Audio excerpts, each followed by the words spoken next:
ಆಗಿಲ್ಲ. ಹೀಗಾಗಿ ಅದ್ರ ಕಡೆನೂ ಕೂಡ ಒಂದಿಷ್ಟು ನಮ್ಮ ಸಚಿವರು ಗಮನ ಕೊಡಿ ಅನ್ನುವಂಥ ಮಾತನ್ನ ಈ ಸಂದರ್ಭದಲ್ಲಿ ಹೇಳ್ತೇನೆ. ಮತ್ತೊಂದು ಮುಖ್ಯವಾಗಿರ್ತಕ್ಕಂಥ ಒಂದು ಮಾತು, ಪ್ರತಿ ಹಳ್ಳಿಯಲ್ಲೂ ಕೂಡ ಚೌಡಯ್ಯ ಭವನ ಅಥವಾ ವಾಲ್ಮೀಕಿ ಭವನ ನನಗೆ ಒಂದಿಷ್ಟು ಕೇಳಿ ಬಂದಿತ್ತು. ತಾವು ಅದ್ರ ಬಗ್ಗೆ ನನಗೆ ಪೂರ್ತಿ ಗೊತ್ತಿಲ್ಲ, ಆದರೂ ಅದ್ರ ಬಗ್ಗೆ ಒಂದು ಸಣ್ಣ ಮಾತನ್ನ ಹೇಳ್ತೇನೆ.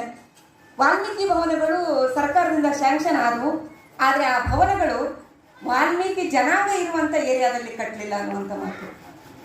ಈ ರೀತಿಯ ಒಂದು ತೊಂದರೆಗಳನ್ನು ನಮ್ಮ ಜನ ಅನುಭವಿಸ್ತಾ ಇದ್ದಾರೆ. ಹೀಗಾಗಿ ಆ ನಿಟ್ಟಿನಲ್ಲಿ ನಮ್ಮ ನಾಯಕರು ಕೂಡ ಯಾರು ನಮ್ಮ ಸಂಘವನ್ನು ಕಟ್ಕೊಂಡು ಓಡಾಡ್ತಾ ಇದ್ರಿ ಆ ನಿಟ್ಟಿನಲ್ಲಿ ಮಾತಾಡ್ರಿ, ಧ್ವನಿ ಎತ್ರಿ ಅನ್ನುವಂಥ ಮಾತನ್ನ ಹೇಳ್ತಾ, ಈ ಸಂದರ್ಭದಲ್ಲಿ ನನಗೆ ಮಾತನಾಡಲಿಕ್ಕೆ ಅವಕಾಶವನ್ನು ಕೊಟ್ಟಿರ್ತಕ್ಕಂಥ ಅಂಬಿಗರ ಚೌಡಯ್ಯನವರ ಯುವ ಸೇನೆಗೂ ಮತ್ತು ಎಲ್ಲ ಸಮಾಜದ ಹಿರಿಯ ಗಣ್ಯರಿಗೂ ಮತ್ತು ಇಲ್ಲಿ ಬಂದಿರತಕ್ಕಂಥ ಎಲ್ಲ ತಾಯಂದಿರಿಗೂ